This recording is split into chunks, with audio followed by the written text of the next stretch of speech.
Alright guys, this is Tacho here, and Nintendo Mobile has revealed a new trailer for Fire Emblem Heroes. It is the Sacred World banner, so we're going to be talking about the Sacred Stones a bit today.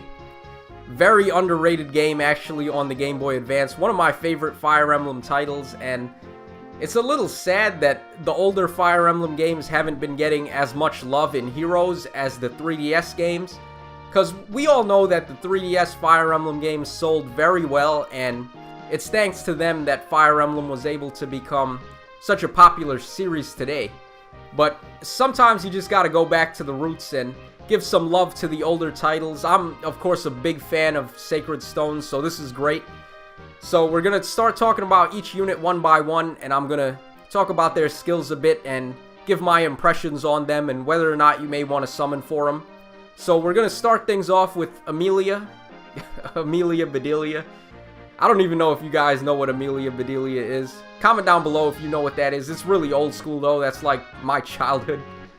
Alright, but I digress. She is an axe unit. She's a green axe, which is very interesting because in the original game she was actually a lance unit. So I don't know why she's an axe here. But her weapon is the Slaying Axe Plus, which is going to complete the circle, and pretty much by this point, all the killing weapons have been phased out because we have all the slaying weapons now. So that's pretty cool. She has Sacred Cowl as her special attack, which is going to decrease ranged attacks done to her by 30%. So pretty good for a tanky unit. And then she has Earth Boost 3, which is going to give her 6 defense as long as she has 3 more HP than her opponent. So again, pretty solid for a tanky unit. But her unique skill is Armor March 3, and what it does is, if unit has an adjacent armored ally at the start of turn, unit and any such allies can move 1 extra space. That turn only, and it doesn't stack.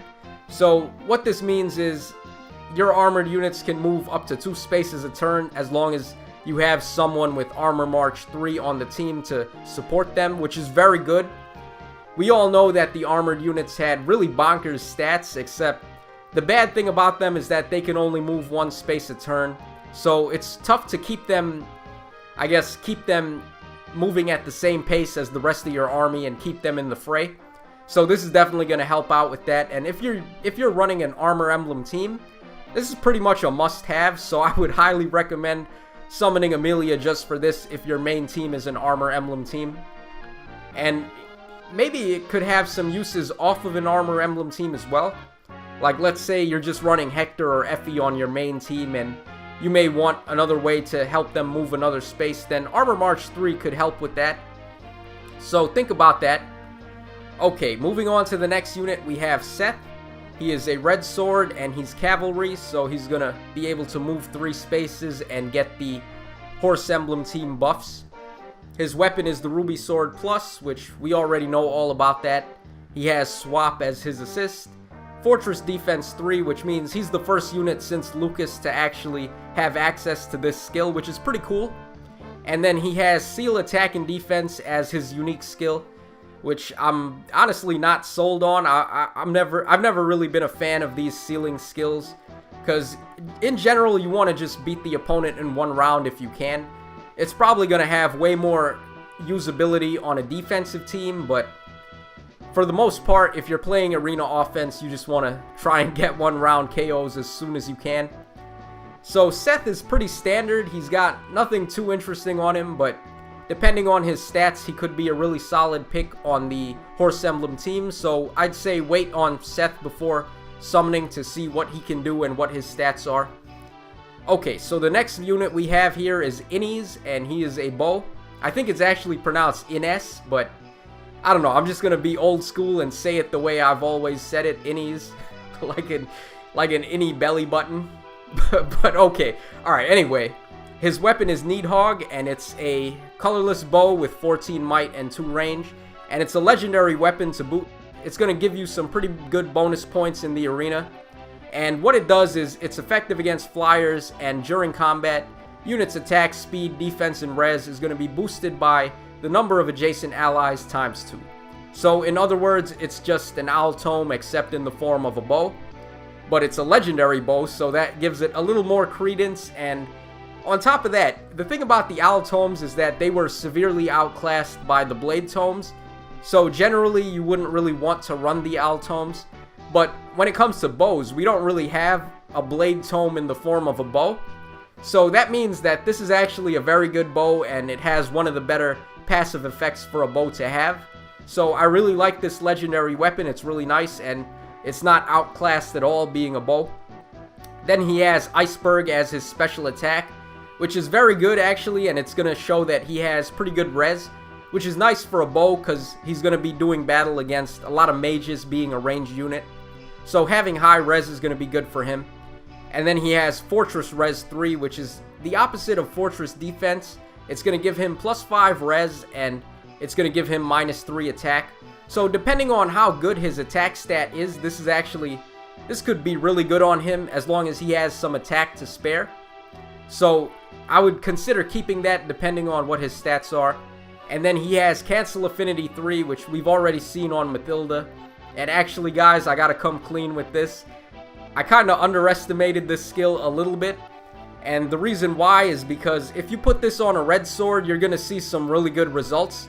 Because when it comes to the arena, pretty much the most popular arena unit in the game is Azura, because she's a dancer and she's the best dancer in the game. And her main weapon is the Sapphire Lance. So if you're running Cancel Affinity on red swords, then you pretty much guarantee that it's going to come into play. And they're going to be able to take on Azura no problem. So I actually lost my Azura in the arena in a fight against a Lucina that had Cancel Affinity 3. So that definitely opened my eyes to the potential of this skill. So keep an eye out for this one. It's definitely a sleeper.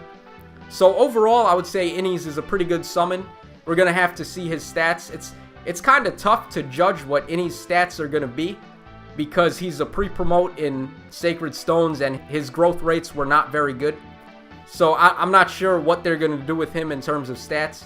I don't think he's going to have very good speed though, because that's not really what he was good at in Sacred Stones. Okay, and the final unit of the day, we're going to be talking about Tana, and I gotta say, guys, I love the artwork for this character. They totally nailed the artwork. She looks exactly like she's supposed to. So big ups to the artist. He did a really good job capturing Tana in all her glory. So okay, let's get started here. She is a blue lance, and her weapon is Vidofnir, which is a legendary weapon. It's got 16 might, and if the unit is attacked by a foe using a sword, axe, or lance, unit receives defense up 7 during combat. Okay, this is very good. Actually, this is stupid. On a legendary weapon, that's really nice. I'm not gonna lie, guys. And plus, she is a flying unit, so she's gonna be able to bait really easily and fly over mountains and rivers and all the obstacles on the map. So she's gonna be really good for baiting opponents. And because of that defense up 7, it's not just gonna be sword units that she'll be able to bait. She's probably gonna be able to bait lances pretty good as well, so think about that. As long as, I'm pretty sure, as long as it's not like a stupid good Brave Lance user that's going to get an auto double on her, she should be pretty safe against most Lance units thanks to this skill. So that's really nice on her. She has Moonbow as her special attack. Hashtag Abdallah Smash, guys. I get comments in all my videos talking about, doesn't have Moonbow, not good. Hashtag Abdallah. So, I don't know. I watch Abdallah, not for Fire Emblem, but I watch him for Yokai Watch. He does some really good Yokai Watch stuff. But when it comes to Fire Emblem Heroes, a lot of people just like to pick on him because he overvalues Moonbow a little too much. So yeah, that's pretty much it for that. And alright, so moving on, Tana has Speed and Defense 2, which is going to give her, as the name says, Speed and Defense up 2. You're probably going to want to replace that with Fury 3 because it's just way better. And her final skill is Guidance 3, which infantry and armored allies within 2 spaces can move to a space adjacent to this unit. Okay, so basically it's giving your armored units and your infantry units the ability to warp to Tana as long as they're 2 spaces away from her. So I don't know if this is going to be too useful for the infantry units. It probably will.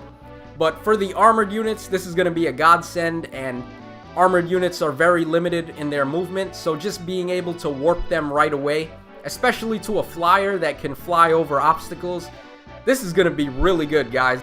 So I think Tana is pretty much the best unit on the banner, followed by Innies, and then I would say Amelia is next, and then Seth is in last place. So consider all these things when you're summoning. But I'm really happy that they finally decided to give some love to the older Fire Emblem games and not just the 3DS ones. A couple of units, though, that kind of irk me that they're not on the banner is Joshua and Larichel, because they were very important characters to the story in Sacred Stones, and it doesn't really make sense for them to not be on this banner. I know, like, in the old days, we had, remember the very first sibling banner? It had 6 units on it, and then the banner that had Karel and Jafar as focus units also had 6 units on it. So I don't really see why they couldn't put 6 units on this banner and have Joshua and Larichel in there. But I don't know, for whatever reason there's only 4 units, and 2 of the most popular Sacred Stones characters are not here, which is a bit of a disappointment, but for what it's worth, I think it's a pretty good banner. We've got some really cool units here and some really old school favorites, so that's nice, and I'm definitely going to summon on the banner, guys. I don't know if you're going to summon, but definitely comment down below. Let me know which one of these units is your favorite and which one of them you're going to be summoning to get the most. So yeah, guys, this is Tacho signing out. Hope you enjoyed the video, and as always, cheers, have a great day, and I hope to see you again next time.